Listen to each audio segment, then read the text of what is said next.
You wake up, go through your usual routine, and before you know it, another day has passed. But something feels off. You don't have the same energy you used to. Your mood isn't what it once was, and deep down, you wonder if this is just how life is going to be from now on. Maybe you blame it on age, stress, or bad luck. But what if the real reason had nothing to do with any of that? The truth is, most people don't even realize the small, everyday habits that are slowly draining their happiness, health, and motivation. It's not always the big life events that hold you back. It's the quiet, unnoticed choices that over time shape how you feel, how you think, and how you live. And the worst part? These mistakes feel normal. They're easy to overlook until one day you wake up and realize that life has lost its spark. But it doesn't have to be this way. Once you recognize what's truly holding you back, you can take control, make changes, and start feeling like yourself again. In this video, we're going to uncover 6 hidden things that may be secretly destroying your life after 60. And more importantly, what you can do to fix them. If you're ready to break free from these habits and start living fully again, hit like and subscribe, because change starts the moment you decide to take action. You tell yourself you're fine being alone.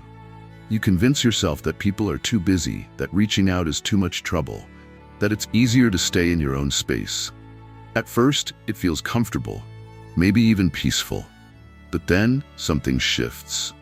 The days get quieter, the phone rings less, and before you know it, the loneliness that once felt temporary starts to feel permanent. Loneliness isn't just about being alone. It's about feeling disconnected, unseen, and forgotten. It's about sitting in a room full of memories, but having no one to share them with. It's about realizing that the people who once surrounded you have drifted away, and you're not sure how to bring them back, or if you even should. And the longer you stay isolated, the harder it becomes to break free. What many people don't realize is that loneliness isn't just an emotional burden, it's a physical one. Studies show that chronic loneliness can be as damaging to your health as smoking 15 cigarettes a day. It weakens your immune system, increases your risk of heart disease, and even accelerates cognitive decline. The human brain was designed for connection, and when that connection fades, it sends distress signals throughout your entire body. But how does it happen? How do people, especially after 60, slowly become isolated without even realizing it? It starts with small choices. Turning down an invitation because you're too tired. Skipping a phone call because you don't feel like talking. Avoiding social situations because you worry you won't have anything interesting to say. At first, these choices seem harmless. But when repeated over time, they build a wall, one that becomes harder and harder to break through.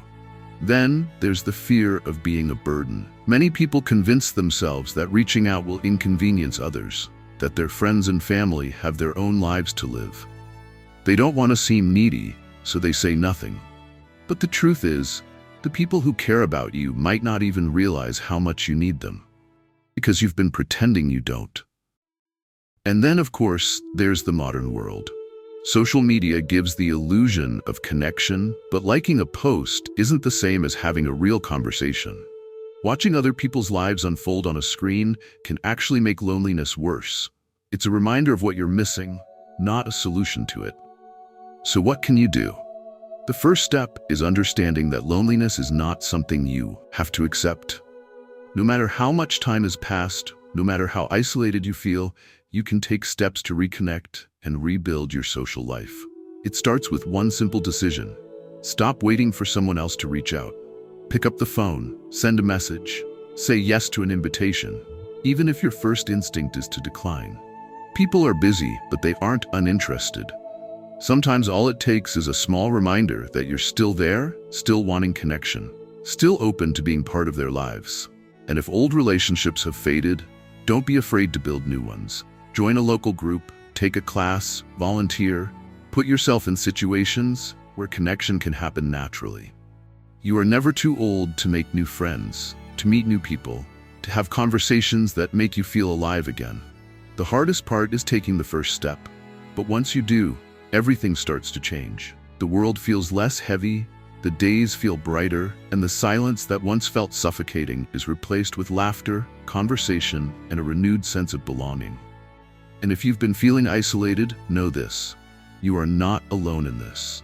There are people who miss you, who care about you, who would love to hear from you. But they can't reach you if you keep hiding behind the belief that you don't matter. So don't let loneliness take control of your life. Reach out, reconnect, and remind yourself that you are still part of this world. And if this message resonates with you, take a moment to like and subscribe, because no one should have to go through life feeling alone. You wake up feeling stiff, your energy levels aren't what they used to be, and small tasks that once felt effortless now seem like a struggle. Maybe you tell yourself it's just a natural part of getting older, that slowing down is inevitable. But what if I told you that most of what we consider normal aging is actually the result of neglecting our physical health? The human body is designed to move, to adapt, to stay strong well into old age. Yet, too many people unknowingly speed up their own decline by living a sedentary life, ignoring small health issues, and assuming that feeling tired, weak, or unmotivated is just something they have to accept. The truth is, it's not aging that's holding you back. It's the choices you make every day. Lack of movement is one of the biggest contributors to this decline. The less you move, the weaker your muscles become, the stiffer your joints get, and the harder it is to maintain balance and flexibility. This is why so many people find themselves struggling with chronic pain, slow recovery times, and an increased risk of falls. But the body responds to what you give it. Start moving, and it will adapt. Strengthen it, and it will support you. Ignore it, and it will break down faster than it needs to. But it's not just about movement. It's also about what you put into your body. Processed foods, high sugar intake, and poor hydration accelerate inflammation, weight gain, and energy crashes. The body runs on what you feed it, and when you deprive it of the nutrients it needs, it struggles to function at its best. Low energy, brain fog, joint pain, and even mood swings can often be traced back to diet. And then there's sleep, the most overlooked factor in health. When you don't sleep well, your body doesn't repair itself properly. Your metabolism slows down, your immune system weakens, and your ability to handle stress diminishes. Good sleep isn't a luxury. It's a necessity for staying strong, sharp, and capable. The good news? No matter where you are right now, you can reverse a lot of the damage. The body is incredibly adaptable, and even small changes can lead to huge improvements in energy, strength, and overall well-being. Start with movement. You don't have to run marathons or lift heavy weights. Just start moving more. Walk a little more each day, stretch when you wake up, do simple bodyweight exercises to keep your muscles active. The more you move, the easier it gets. Focus on nutrition.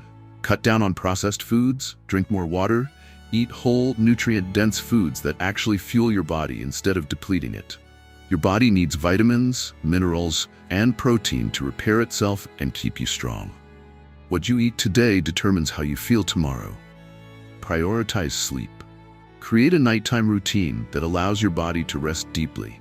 Reduce screen time before bed, keep your sleeping environment cool and dark, and stick to a consistent schedule. Sleep is when your body heals. Don't deprive it of the chance to recover. Most importantly, change the way you think about your health. Stop believing that getting older automatically means getting weaker, slower, and less capable. Your body will respond to how you treat it, so treat it like something worth investing in. If you've noticed changes in your energy, strength, or overall well-being, what's one thing you could start doing today to take better care of yourself? Drop a comment below. I'd love to hear what small steps you're taking to feel your best every day. Your mind is always talking to you. From the moment you wake up to the moment you fall asleep, there's a voice inside your head shaping how you see the world, how you feel about yourself, and what you believe is possible. But what if that voice isn't on your side? What if, instead of building you up, it's been slowly tearing you down, making you doubt yourself, draining your motivation, and keeping you stuck in a cycle of negativity? Negative thoughts aren't just words in your mind. They're powerful forces that shape your reality. The way you think influences the way you feel, the choices you make, and ultimately, the life you create for yourself. When your thoughts are constantly critical, filled with doubt, fear, and regret, they pull you deeper into a mental trap, one that convinces you you're not good enough, that it's too late to change, that nothing ever works out for you. And the longer you stay in that mindset, the harder it becomes to see a way out. It doesn't happen all at once. It starts with small thoughts. I'm too old for this. Nothing exciting ever happens to me. What's the point in trying? At first, they feel harmless, just passing frustrations. But over time, they become habits. They repeat so often that they turn into beliefs. And once a thought becomes a belief, it starts controlling your actions, your emotions, and the way you see yourself. Maybe you've noticed it in your own life. You wake up already expecting the day to be just like the last. You assume that opportunities are for other people, not for you. You dwell on past mistakes, replaying them in your mind as if punishing yourself will somehow change what happened. Or maybe you've convinced yourself that happiness is something you'll have someday, but never today. The problem is, your brain listens to whatever you tell it. If you constantly repeat negative thoughts, your brain starts to filter the world in a way that confirms those thoughts. You notice things that go wrong more than things that go right. You assume people are judging you when they're not. You hesitate to try new things because you've already convinced yourself you'll fail. Negative thoughts create a self-fulfilling cycle, one that keeps you stuck in the very reality you're unhappy with. But here's the truth: you are not your thoughts. Just because a thought appears in your mind doesn't mean it's true. You don't have to accept every critical voice that speaks to you. You have the power to change your inner dialogue, to rewrite the way you see yourself and your life. The first step is awareness. Start paying attention to your thoughts. Notice when you're being hard on yourself, when you're making assumptions about your future based on fear instead of reality, when you're talking to yourself in a way you would never talk to a friend. Would you tell someone you love that they're a failure? That they'll never be happy? That they should just give up? If not, then why allow yourself to think those things about yourself? Once you start recognizing negative thoughts, the next step is challenging them. Ask yourself, is this thought based on fact, or is it just a story I've been telling myself? If you catch yourself thinking, I'm too old to change, stop and question it. Too old compared to what? Who decided that change has an age limit? What proof do you actually have that it's too late? More often than not, you'll realize that these thoughts are just assumptions, not truths. And then, replace them. You don't have to go from negative thinking to extreme positivity overnight, but you can shift your thoughts towards something more constructive. Instead of, I'll never be happy, try, I'm learning what makes me happy, and every day is an opportunity to grow. Instead of, I always fail, say, I'm still learning, and mistakes are part of the process. This isn't about ignoring reality or pretending everything is perfect. It's about retraining your brain to see possibilities instead of limitations. It's about recognizing that the way you speak to yourself matters. Your thoughts either push you forward or hold you back. So why not choose ones that lift you up? Imagine waking up in the morning and feeling hopeful instead of defeated. Imagine approaching challenges with curiosity instead of fear. Imagine looking in the mirror and seeing someone who is still growing, still capable, still worthy of happiness. That kind of change starts in your mind. It starts with the decision to stop letting negativity dictate your life. If you've ever struggled with self-doubt, with feeling stuck in your own mind, with thoughts that hold you back instead of lifting you up, you're not alone. But you don't have to stay in that place. You have the power to rewrite your story starting today. And if you're ready to take that step, like and subscribe, because the life you want begins with the way you think. There was a time when life felt exciting, when you looked forward to new experiences, when curiosity pushed you to try things you'd never done before. But somewhere along the way, that feeling started to fade.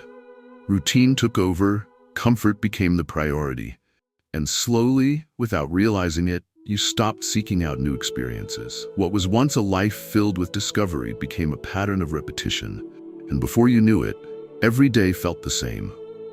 Losing interest in new experiences doesn't happen overnight. It starts with small decisions, choosing familiarity over the unknown, avoiding discomfort, convincing yourself that trying something new is too much effort. And at first, it seems harmless. But over time, this habit leads to stagnation, a sense of emptiness, and a slow decline in the excitement that makes life truly fulfilling. The brain thrives on novelty. It craves challenges, stimulation, and the joy of learning. When you stop introducing new experiences into your life, your brain shifts into autopilot. Days start blending together, motivation decreases, and even small things start to feel like a chore. It's not because life has become boring, it's because you've stopped engaging with it in a meaningful way. The problem is, stagnation leads to apathy. Without new experiences, there's nothing to grab. Break the routine, nothing to get excited about, nothing to push you outside of your comfort zone. And when life becomes predictable, it also becomes uninspiring. The less you challenge yourself, the smaller your world becomes, until one day you realize you're just existing, not truly living. But here's the truth. Life is meant to be experienced, not just repeated. You are never too old, too tired, or too stuck to bring excitement back into your days. The difference between those who feel fulfilled and those who feel empty isn't luck. It's the willingness to seek out new experiences, to embrace curiosity, to try even when it feels uncomfortable. The key to reigniting passion in life isn't making drastic changes. It's making small but intentional choices to break routine. Saying yes when your instinct is to say no. Trying something that challenges you, even if it's just a little. Reintroducing variety into your day, whether that's through new places, new people, or new hobbies. Think about the last time you felt genuinely excited about something. What were you doing? Were you learning? Exploring? Meeting new people? That feeling isn't lost, it's just been buried under routine. And the only way to bring it back is to start doing things that spark it again. It doesn't have to be extreme. You don't have to move to a new city or completely change your life. It can start small, reading a book about something you've never explored, trying a new recipe, taking a different route on your walk. The goal is to break the pattern, to remind yourself that life still has surprises waiting for you. And if fear is holding you back, ask yourself, what's worse, stepping into the unknown or spending the rest of your life wondering what could have been? Stagnation isn't the result of time. It's the result of choices. Every day is an opportunity to introduce something new, to challenge yourself, to reignite the sense of curiosity that keeps life exciting. The only question is, are you ready to start living again? If you've ever felt stuck in routine, I want to hear from you. What's one thing you could try this week that you've never done before? Drop a comment below, because change starts with a single step. You spend your days taking care of responsibilities, looking after others, and making sure everything around you runs smoothly. But somewhere along the way, you stopped prioritizing yourself. Maybe you told yourself it wasn't important, that other people needed you more, or that self-care was a luxury you couldn't afford. And so, little by little, your own needs faded into the background. At first, it doesn't seem like a big deal. You skip a meal because you're too busy. You push through exhaustion because there's always something else that needs to be done. You stop doing the things that once brought you joy because they feel unnecessary, indulgent, even selfish. But over time, something shifts. The exhaustion becomes permanent. The small frustrations turn into resentment. The spark that once made life feel exciting starts to dim. Neglecting yourself isn't just about skipping a skincare routine or not taking a break. It's about consistently putting yourself last until you no longer recognize the person you've become. It's about waking up one day and realizing that somewhere in the midst of taking care of everything else, you forgot to take care of yourself. What many people don't realize is that self-care isn't selfish, it's survival. It's the foundation for everything else in life.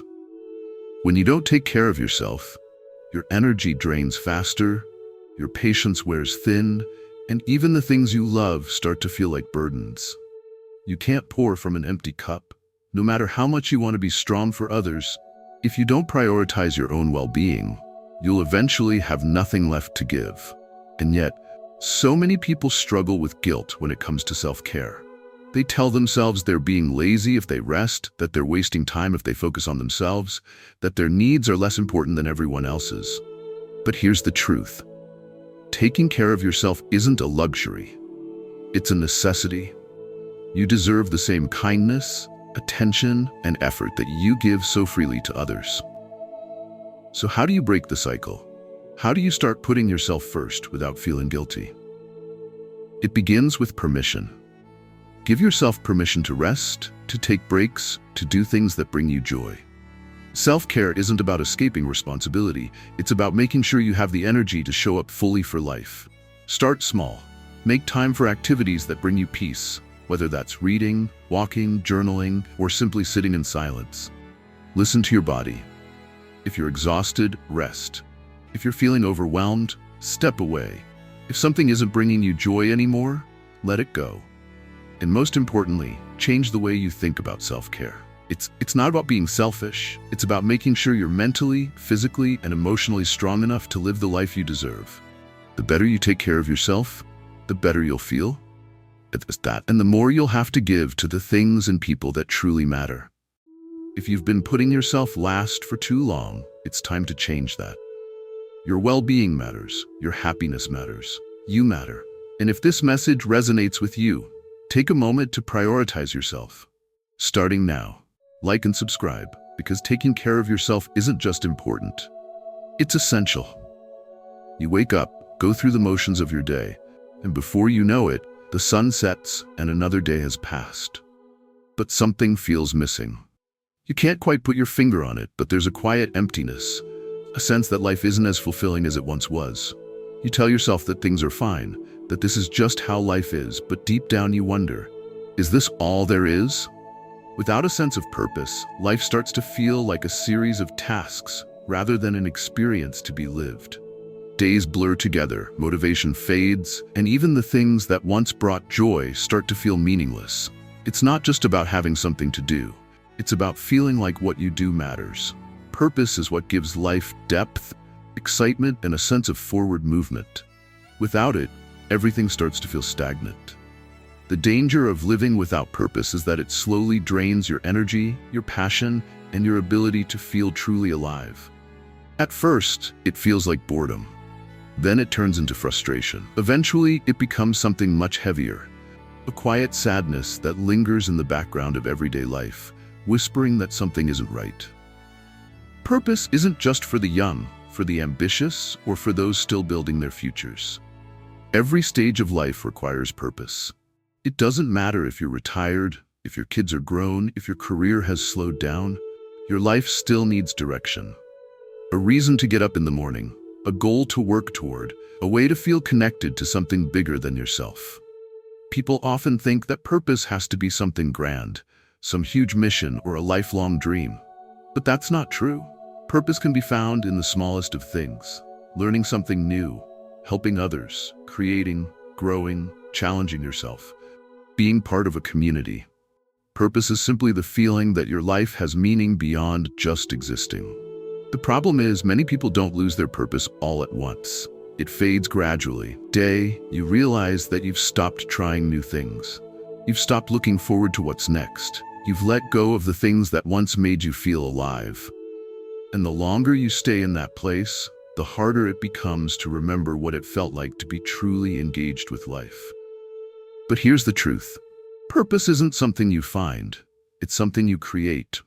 It doesn't just appear one day. It's built through action, through curiosity, through the willingness to step outside of your comfort zone and seek out things that make you feel useful, excited, and fulfilled.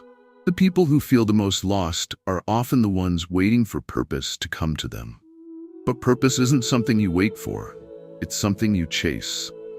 It's in the things you say yes to, the things you commit to, the risks you take, even when they feel uncomfortable. The moment you start engaging with life again, purpose starts to follow. If you've been feeling stuck, empty, or unsure of what comes next, this is your wake-up call. Stop waiting. Stop assuming that this is all there is. Stop believing that purpose is something that only belongs to your past. It's still there, waiting for you to reach out and claim it. The only question is, what are you going to do about it?